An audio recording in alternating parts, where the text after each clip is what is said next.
Hi, my name is Amir Lara. I'm an entrepreneur in Montreal. For the last 2.5 years, I've been running Flit Media, which is a social media consulting company, and I'm currently in the process of a launch of temphunt.com, which is an online self-service temp agency.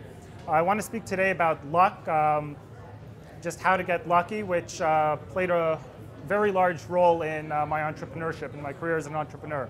I started getting into luck when I went to a lecture series, and every single lecturer, they were all successful business people, and every single lecturer claimed that they owed all of their success to hard work and luck. Now, hard work makes a lot of sense, but luck never made any sense to me. So I did a little research, and I found Professor Richard Wiseman, who spent 10 years researching luck, and he found that lucky people make their luck based on 4 major principles on how to increase your luck.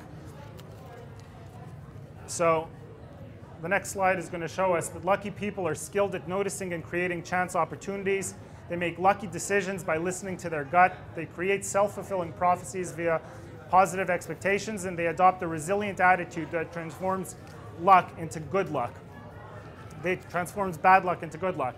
Now, studies have shown, personality studies have shown, that unlucky people are anxious and tense, and lucky people are not. And anxiety has the ability to block any positive luck, anything positive coming into your life. Part of the experiment that Richard Wiseman had was that he asked many people to look through a newspaper and count how many pictures were in from cover to cover. Now, the unlucky people counted. It took them about 2.5 minutes to get, but the lucky people took only about 2 seconds, because on the second page, it showed them, there was a big headline that said there were only 43 pictures in this article, stop counting. So the unlucky people lose focus, and they focus on trees, and they lose focus of the forest behind it. So the next thing I'm going to talk about is a party. The unlucky person would go to a party, and he'd have a goal in mind. He'd say, I want to meet the girl of my dreams at this party. And the unlucky person, and the lucky person would say, hey, I just want to have a good time. So who do you think is going to be successful by the end of the night? The lucky person. Over the next 2 slides, I want to show a video, and I want you to pay close attention to how many passes the white team makes on the basketball team.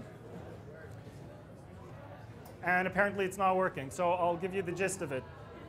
What it is there's 2 teams, a black team and a white team, that are passing balls back and forth to each other. And when I tell you to pay attention to the white team, you're following all of the white team's passes, and you count them, and you end up saying that there's 13. But for the second slide, it asks you, did you see the moonwalking bear? You should Google this, because it's really, really cool. And you see, if it rewinds the entire video, and you see a moonwalking bear right behind it.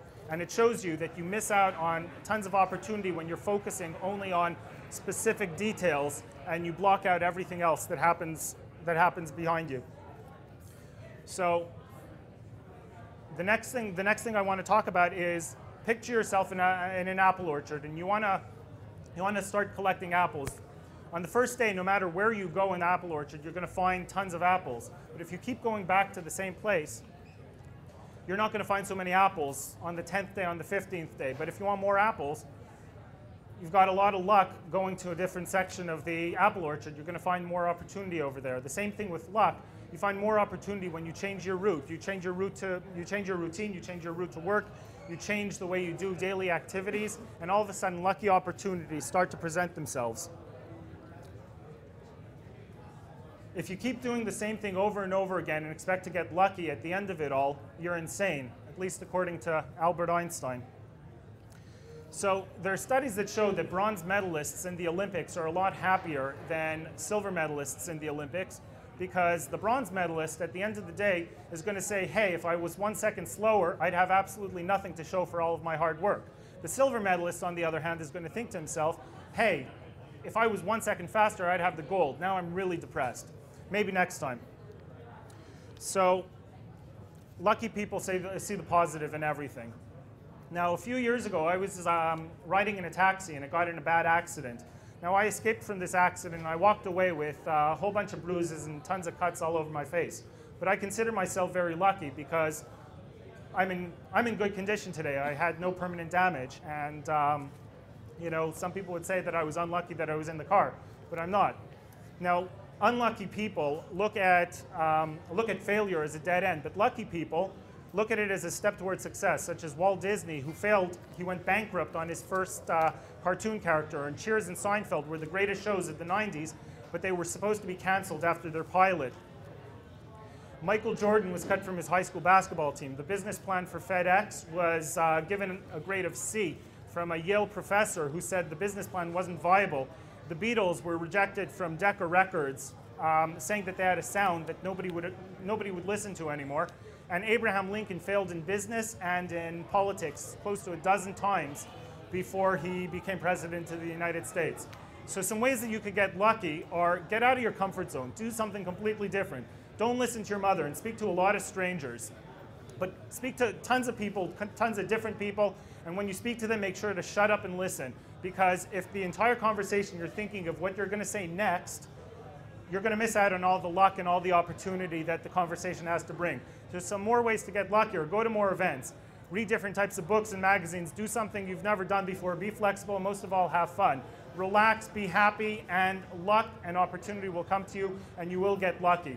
I'd like to thank you all for listening to me, and if you want to find out more about luck, you can check out my blog at helpyourselfgetlucky.com. You can check out temphunt.com, which is my new business, which I should be launching soon in Montreal, probably in the next couple of months. And if you want to know more about me, just Google it. All right.